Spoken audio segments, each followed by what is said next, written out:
এই পর্যায়ে আমরা আরেকটি কোয়েশ্চেন নিয়ে আলোচনা করছি। এই কোয়েশ্চেন হলো কিভাবে ওয়ার্ডে স্পেল চেক করা যেতে পারে, কিভাবে আমরা ওয়ার্ডে স্পেলিং চেক করব। সো এখানে ধাপগুলো দেখেন।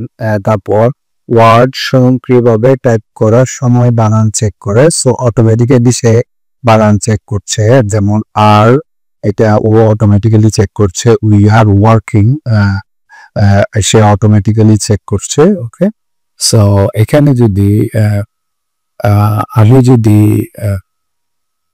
ওয়ার্ডিং দিই তাহলে সে ভুল ধরে নেবে। এই যে নিচে একটা দেখেন একটা রেড মার্ক এসেছে যে এটা রং, তুমি এটা রং লিখেছো। সো আমি যদি এখানে রাইট ক্লিক করি তো দেখবে যে এখানে সে কিছু সাজেশন দেখাচ্ছে যে তুমি কোনটা তোমার জন্য পারফেক্ট এই situation. So we are working on Microsoft Word, আমার জন্য এটাই পারফেক্ট, সেজন্য আমি ওয়ার্কিং সিলেক্ট করেছি।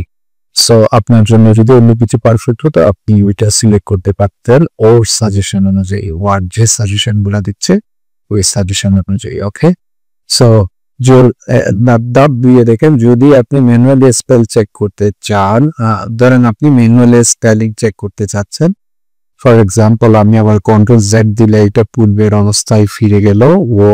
ওয়ার্ডিং ক্যাটা নাই এখানে। ওকে, সো যদি আপনি ম্যানুয়ালি স্পেল চেক করতে চান তবে রিভিউ ট্যাবে যান।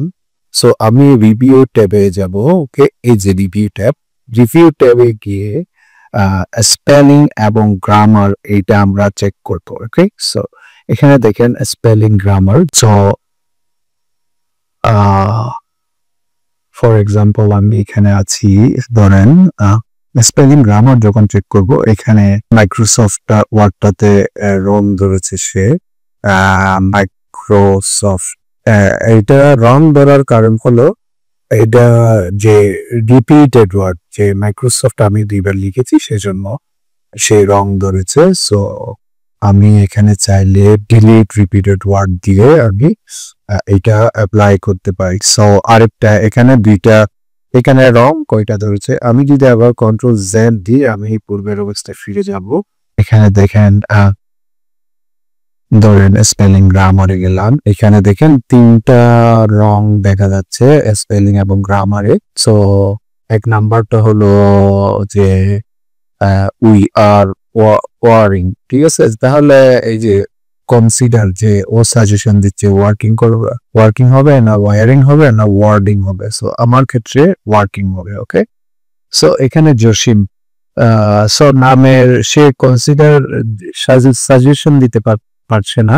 সো নামের তো আসলে নামের বানানের তো ভুল নেই, তো সেক্ষেত্রে আমি যদি এটা অ্যাড টু ডিকশনারি দেই তাহলে সে আর এইটা থেকে রং দেখাবে না, বা এখানে